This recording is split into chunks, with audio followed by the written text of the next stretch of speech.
What's that sound? It's for amusement only, the EM and Bingo Pinball Podcast. Welcome back to For Amusement Only. This is Nick Baldridge. I've got some exciting news tonight, but I'll get to that actually in tomorrow's episode. For tonight, we've got a call on the bingo line. Hello, this is Ryan Clater, longtime listener, second-time caller to the Bingos line. Hello, Bingo Cave. I have a special request. Well, first of all, I wanted to thank Bingo Man for chatting about insert leveling on episode 170, so I appreciate you taking care of that request of mine.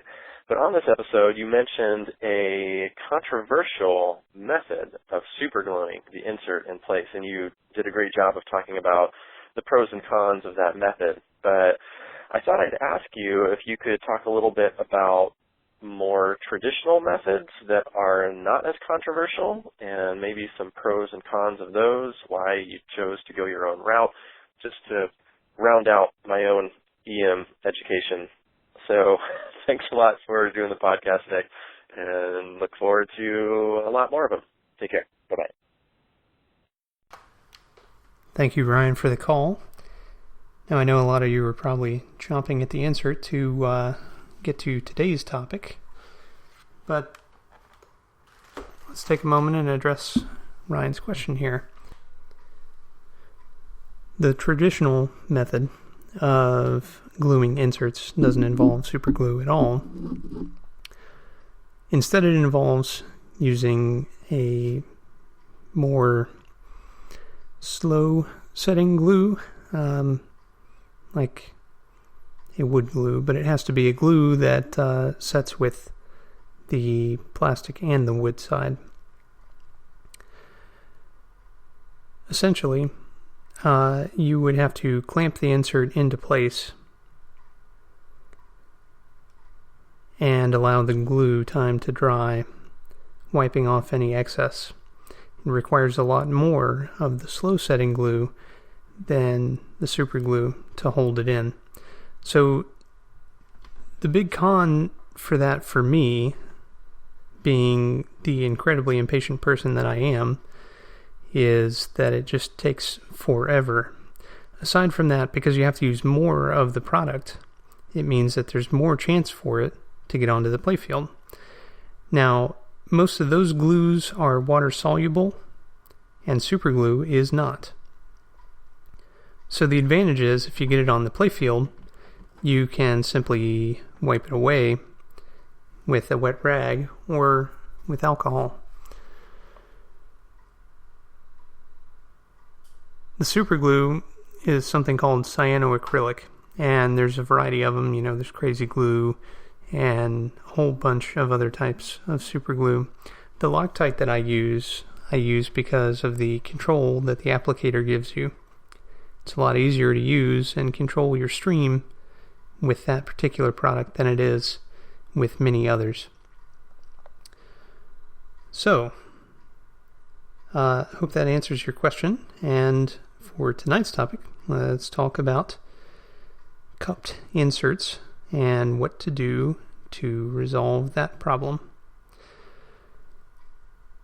Cupped inserts happen over time due to gravity based on the size of the insert.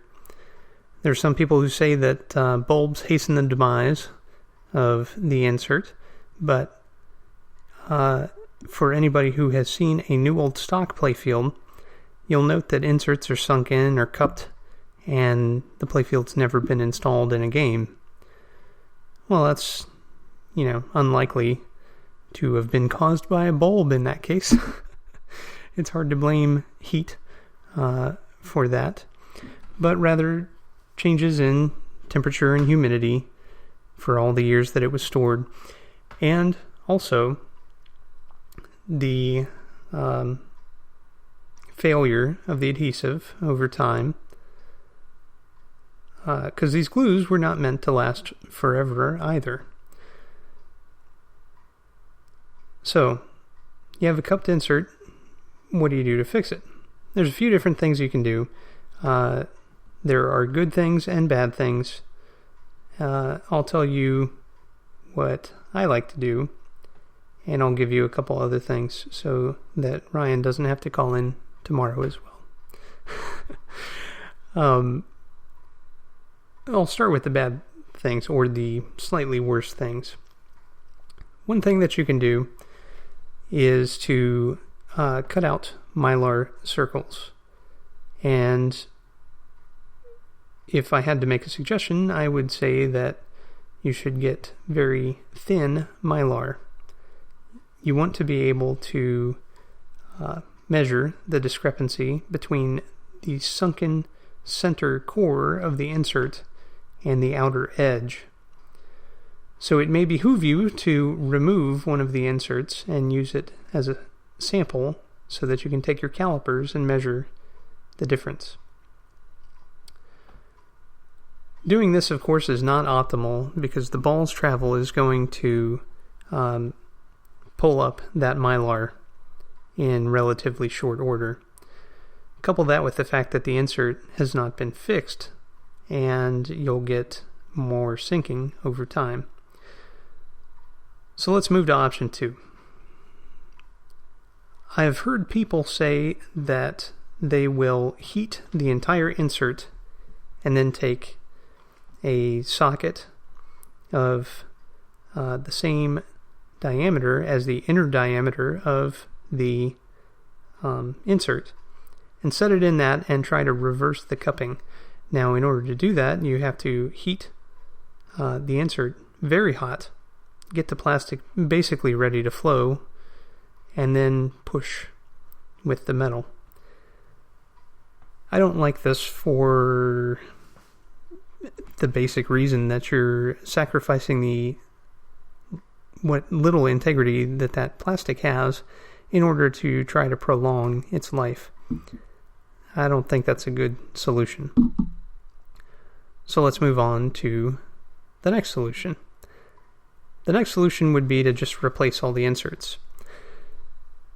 Some inserts are available. PBR has a huge selection, but they don't have all the inserts. In fact, if the insert isn't white and circular, you're going to likely have a hard time finding it. So let's move to the good scenario, or one of the easier scenarios that will last through multiple beatings with the steel ball. And that's to take a clear coat in an eyedropper and drop it into the cupped insert. Now, I know what you're saying. Nick, I thought you said you hated clear coat. I don't hate clear coat. However, I just don't appreciate a fully cleared EM playfield. So, let's get back to the merits of using clear coat for this application. You're only clearing the area that's inside the insert which has sunken. It's going to affect ball travel the least out of anything that you might otherwise do. Because you're applying it with an eyedropper, you're unlikely to create big air pockets inside the clear coat that you're dropping down, and therefore it's unlikely that your insert is going to look really funky. You want to drop just enough to get it level and then stop. And there are a variety of different clear coats. One of the ones that's been used for years and years and years and years is Varathane, or Minwax polyacrylic. And you can get this at your local big box store fairly easily. It's relatively inexpensive, and you just dropper it in. Follow the directions on the container and make sure that you are not breathing it directly. You want to have a mask on. And if possible, do it outdoors. Now, the concentration of the chemicals is likely not going to kill you if you're doing it from an eyedropper. That's not the same as spraying the particulate matter up into your face with a sprayer. So, be cautious, though, but use your common sense. So, that's another method. And then there is our old friend, the super glue. You take a dropper and drop it into the center of the insert and then wait for it to harden. Now, the issue with this is that it can become cloudy. And I've read all kinds of things about how to prevent the cloudiness, and one person does it one way and there's no cloudiness, and then another person does it another way and it's only cloudy. So what I can suggest is to do the clear coat method. That seems to work the best and seems to hold up the best.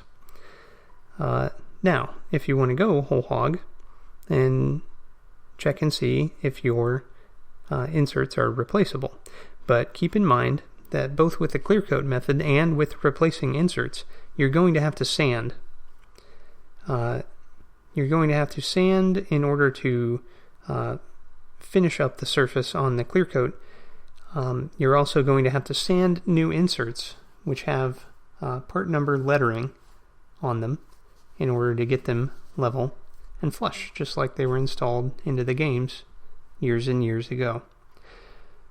So, I hope that that helps somebody, and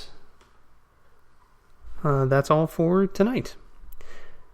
Thank you again for joining me. My name again is Nick Baldridge. You can reach me at foramusementonlypodcast@gmail.com, or you can call me on the Bingos line. That's 724-BINGOS1, 724-246-4671.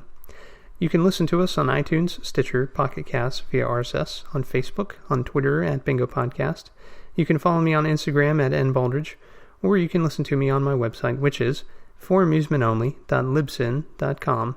Thank you very much for listening, and I'll talk to you next time.